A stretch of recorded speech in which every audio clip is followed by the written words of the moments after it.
Okay, listen up. We're about to open our question of the day on CNN.com/join. Get your phones or computers out and go to this address. Today, we're talking about a controversial ad campaign from the world's largest tobacco company. Philip Morris, which is behind cigarette brands like Marlboro, has a message for smokers in the UK. It's saying, stop smoking.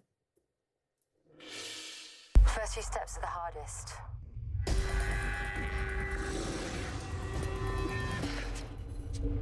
I can do this.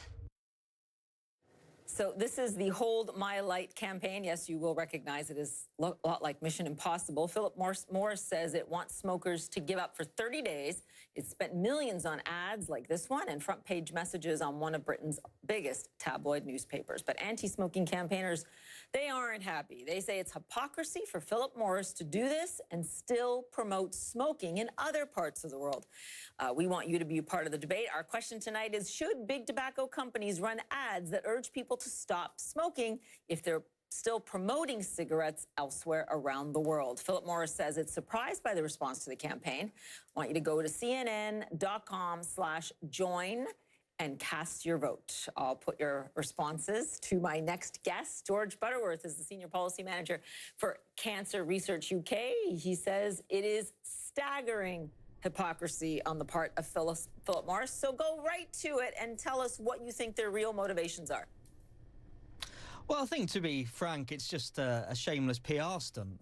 Philip Morris is increasingly starting to talk to them about themselves being part of the solution to smoking. They want to get access to government. They want people to think that they've turned over a new leaf. And this campaign is really just to do that, whilst at the same time promoting their own reduced risk products. So that would be e-cigarettes and their own brand of heat-not-burn tobacco products. So it's just a PR stunt as far as we're concerned. We reached out to Philip Morris. They haven't gone back to us yet. They did tell the BBC, though, that they're spending $4 billion in alternatives to cigarettes, and that what they really want is a smoke-free world. You say? Well, it's all well and good to say that, and obviously in America and in the UK, smoking rates are coming down, and that's because of decades of tobacco control legislation, anti-smoking campaigns. However, in countries in Africa, for example, where Philip Morris are actively promoting their products, smoking rates are actually going in the opposite direction. So they might want to see a smoke-free context when they want to sell their products in the UK, but that's not applying the same rules to the developing world. What's interesting here is you called it a PR stunt. They're not allowed to advertise in the normal way anymore in lots of developed economies, including the UK. Do you think it was actually an attempt to get their name back in the news and to actually advertise where they're actually legally not allowed to? Well, that's right. I mean, people may well associate Philip Morris with the Marlboro brand, for example, but getting their name out is really about gaining access to government and being part of the conversation about tobacco regulation.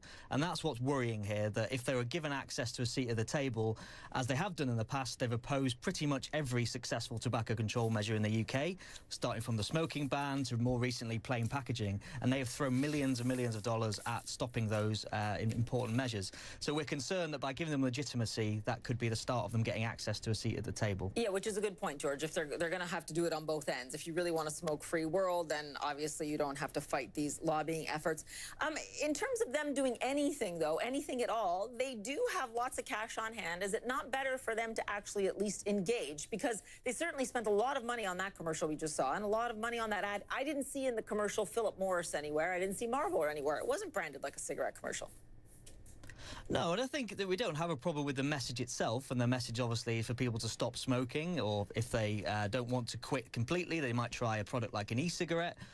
That's fine. I think it's more about just having the conversation that, OK, this company hasn't changed. They're still behaving in ways internationally that aren't appropriate, and just making that point clear that smokers aren't in some way duped by the message coming out from the tobacco industry. OK, so stand by, George. Just in, according to our voters at CNN.com/join, most people say tobacco companies should be allowed to run anti-smoking ads. I mean, do you think they feel as if, look, if there isn't anything inherently wrong with the message, they're taking the tobacco companies at their word? I think that's fair enough. I suppose the problem is historically when tobacco companies have run anti-smoking campaigns, have tended to be rather ineffective at getting the job done. That's what we'd be concerned about. In the UK, our own government run quite effective campaigns every year, and that's the one we should be concentrating on because they actually work in helping people quit. But let's see if it works. I think it's more just important to raise the issue of how this company is behaving internationally and in promoting cigarettes to countries which can't deal with the problem caused by smoking. They don't have developed health systems, and potentially this is a real problem growing in terms of Africa, for example. Yeah, and in fact, in those countries, they haven't even started on campaigns like this, really. George, thanks so much for coming in. Really appreciate it. Now, if you're wondering...